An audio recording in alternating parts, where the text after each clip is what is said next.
Hello, I am Dr. Paulus D. Prakash, MS, General Surgeon. அவர் தான் ஒரு பரிசுத்தாவி என்பதை நிரூபிப்பதற்காக அவர் கடல் மேல் நடந்து செல்கிறார். மனிதன் பீட்டர் அவன் உள்ளே இறங்குகிறான்.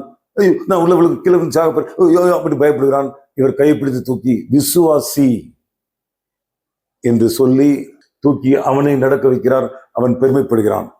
கலிலேயா கடலின் நடுவுல இயேசுவின் சீடர்கள் புயலோட போராடுறாங்க. அலைகள் படகை இழுத்து தள்ளுறது. ஒவ்வொரு நொடியும் உயிர் போகும் பயம் மட்டும்.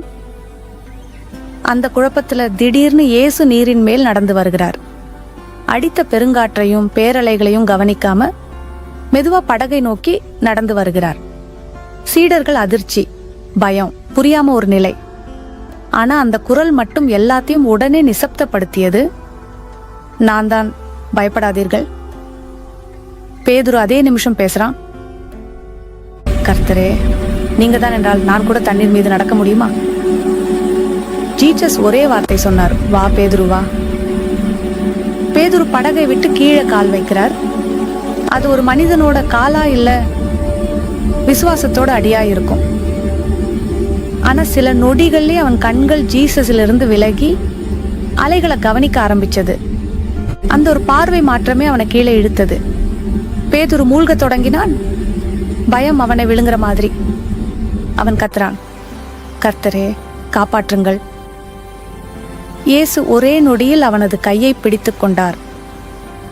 நீ எத்தனை நொடிக்கு கூட நம்பிக்கையா நிற்க முடியவில்லை? இருவரும் படகுக்குள் அடி எடுத்து வைத்த நொடியிலேயே அனைத்து புயலும் நின்று போச்சு.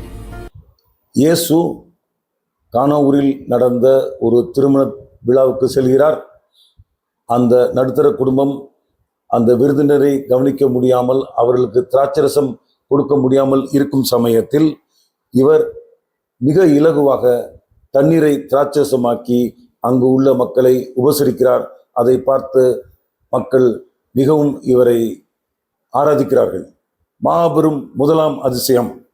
அந்திரியா, நீ பா, என் சொந்த அம்மா கூட மிரியம் நடனத்துல நம்ம கூட சேர்ந்து போங்க போல. திராட்சரசம் தீந்துடுச்சா? ஆனா இது முதல் நாள் தான். ஆமா, எல்லாம் காலி ஆயிடுச்சு. ஒரு சொட்டு கூட மீதி இல்ல.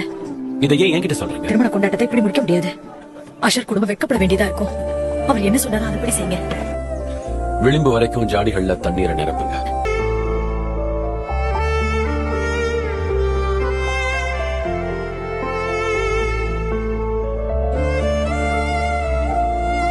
பரிமாறின இந்த ரசம் ரொம்ப பிரமாதமா இருந்துச்சு தெரியுமா?